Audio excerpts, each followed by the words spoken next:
우리 성경은 이렇게 반전으로 가득 찬 이야기입니다. 하나님은 반전의 하나님이십니다. 모든 절망과 어둠 가운데에서 마침내 희망을 선포하십니다. 사람의 눈으로는 더 이상 가망이 이제 더 이상 없다라고 할 때 그것을 뒤집으십니다. 죽음과 패배가 짙어갈 때에 거꾸로 하나님의 생명과 승리를 선포하십니다. 오늘 읽은 예수님의 부활은 바로 이러한 반전의 정점에 있습니다. 예수님이 부활하셨습니다. 무덤이 예수님을 가두어둘 수 없었습니다. 사망이 예수님을 묶어둘 수 없었습니다. 아무리 단단하고 두꺼운 흑암도 빛을 이길 수 없었습니다. 예수님이 부활하셨습니다. 안식 후 첫날 이른 새벽이었습니다. 두 마리아가 예수님의 무덤을 찾았습니다. 왜 이 두 마리아가 예수님 그 무덤에 찾아갔을까요? 마가복음에는 향품을 바르러 갔다라고 그렇게 했습니다. 근데 무슨 수로 여인들이 그렇게 굳게 닫혀 있었던 돌을 옮길 수가 있겠으며 또 지키고 있던 그 로마 군인들을 따돌릴 수 있었겠습니까? 또 이미 이 아리마대 요셉과 니고데모가 충분한 향품으로 그렇게 장사를 지냈는데 사실 무슨 향품이 그렇게 더 필요했겠습니까? 이 여인들이 무엇을 좀 하겠다고 그곳에 간 것이 아니라 자신들이 정말 사랑했던 분이었기에 그 무덤에 찾아간 것입니다. 사랑하는 사람의 무덤을 찾아가는데 무슨 이유가 더 필요하겠습니까? 오늘 말씀에 등장하는 이 막달라 마리아와 다른 마리아, 두 마리아는 예수님을 장사 지낼 때도 무덤 곁에 있었습니다. 그리고 빈 무덤 앞에서도 계속해서 앉아 있었습니다.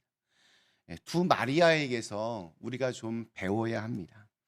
사랑하는 주님을 위하여 내가 아무것도 할 수 없었을 때, 뭔가 할 수 있는 게 아무것도 없었을 때 그저 그 곁을 끝까지 지키려고 했던 그 간절함과 그 순수함, 참 귀감이 됩니다.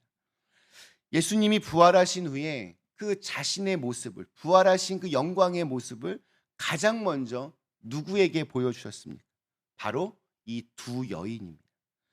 부활하신 예수님의 첫 증인이 되는 영광을 이 두 여인에게 주셨습니다.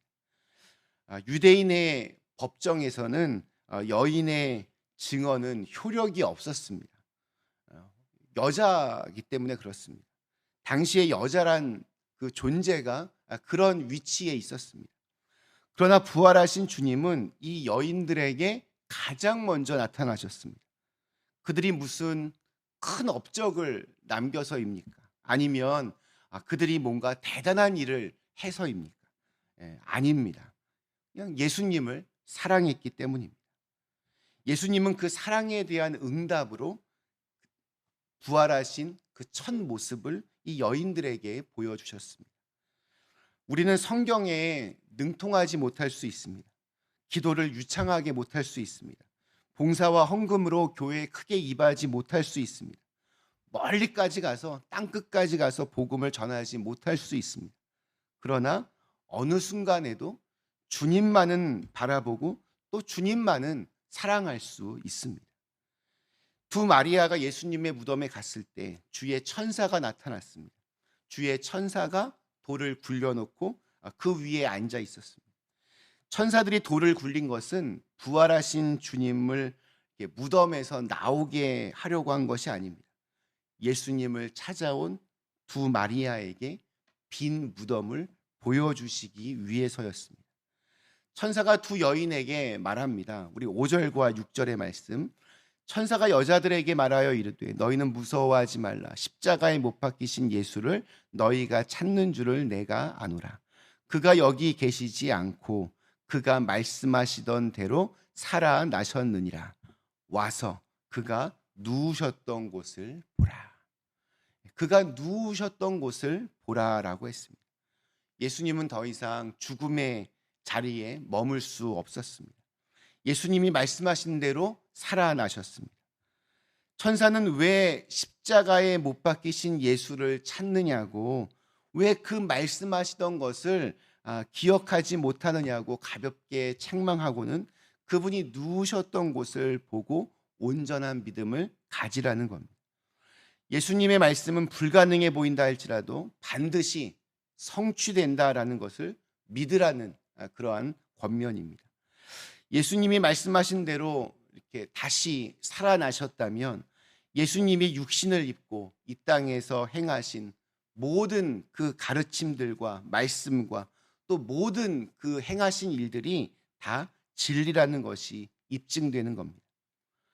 오늘 우리는 예수님의 부활을 믿고 있습니까?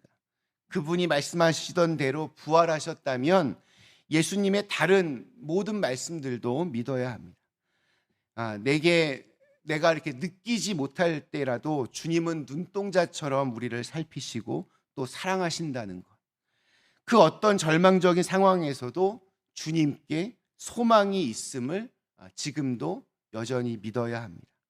죽음이 나를 삼켜도 부활하여 영원한 하나님 나라에서 살게 됨을 믿어야 합니다. 말씀하신 대로 부활하신 주님께서 말씀대로 다시 오실 것을 믿고 기다리며 그렇게 살아가야 합니다.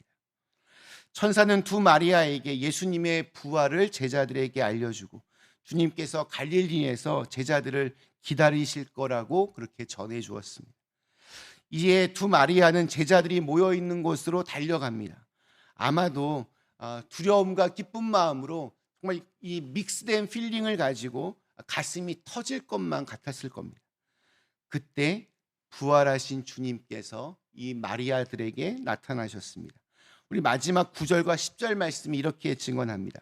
예수께서 그들을 만나 이르시되 평안하냐 하시거늘 여자들이 나아가 그 발을 붙잡고 경배하니 이에 예수께서 이르시되 무서워하지 말라. 가서 내 형제들에게 갈릴리로 가라 하라. 거기서 나를 보리라 하시니라. 평상시처럼 평안하냐, 샬롬 인사하셨습니다. 두 여인은 우리 엠마오로 가던 두 제자와는 달리 그 음성만으로도 예수님이 누구신지 알았습니다. 즉시 그 발 아래 엎드려 경배했습니다. 예수님은 두 여인에게 내 형제들에게 갈릴리로 가라 하라. 거기서 나를 보리라. 이 말씀을 전하라고 하셨습니다. 이미 천사들에게 전달받은 임무인데 예수님이 다시 한번 말씀하셨습니다. 예수님은 자신을 그렇게 버리고 흩어진 제자들을 향해 내 형제들이라고 그렇게 부르십니다. 그러면서 갈릴리에서 보자고 하셨습니다. 갈릴리, 제자들이 부름받았던 곳이고 예수님과 함께 사역하며 훈련받았던 곳입니다. 예수님께서 제자들과 마지막 저녁 식사 자리에서 너희가 다 나를 오늘 밤 버리리라 말씀하신 다음, 그러나 부활하신 후에 갈릴리에서 너희를 기다리고 있을 것이다 라고 말씀하신 적이 있었습니다. 너희가 비록 다 나를 버릴 것이지만 나는 여전히 너희들을 갈릴리에서 기다리고 있을 것이다. 이렇게 말씀하신 겁니다. 그래서 그때 그 말을 기억하고 두려워하지 말고 부끄러워하지 말고 숨지 말고 와서 보자. 내 형제들아. 이렇게 말씀하시는 겁니다. 예수님은 이미 이해하셨고 용서하셨습니다. 그런데 제자들은 부활의 소식과 또 갈릴리에서 보자라고 하는 그 전가를 듣고도 달라지는 게 없었습니다. 두려워서 문을 걸어 잠그고 예루살렘을 떠나지 않았습니다. 갈릴리로 가지 않았습니다.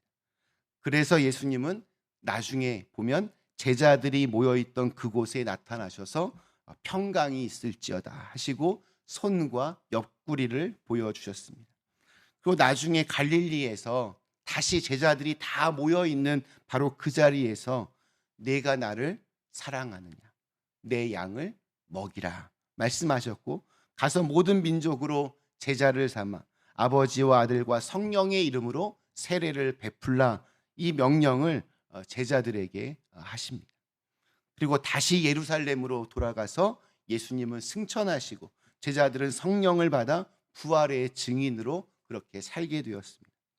그런 의미에서 갈릴리로 가라라고 하는 것은 우리를 이미 용서하시고 또 형제로 받아주신 예수님께로 돌아가라는 것입니다. 용서의 자리, 회복의 자리, 사명의 자리로 가라는 것입니다.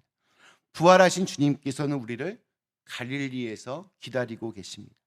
주님을 버리고 또 모른다고 부인했다 할지라도 용기 내어서 갈릴리로 가면 용서와 회복을 경험하게 될 것입니다. 예수님이 부활하셨습니다. 부활하신 예수님께서는 두려움 속에서도 신실함과 용기로 예수님 곁을 지키며 사랑했던 여인들에게 가장 먼저 나타나셨습니다. 부활의 첫 증인이 되는 특별한 은혜를 주셨습니다. 그리고 비록 주님을 버리고 실패하여 숨어버린 제자들이지만 내 형제들이라 부르시면서 갈릴리에서 만나자 초청하셨습니다. 부활하신 주님은 자신을 사랑하는 자에게는 사랑과 은혜로 보답하셨고 실패한 자에게는 용납하심으로 그렇게 다가가셨습니다.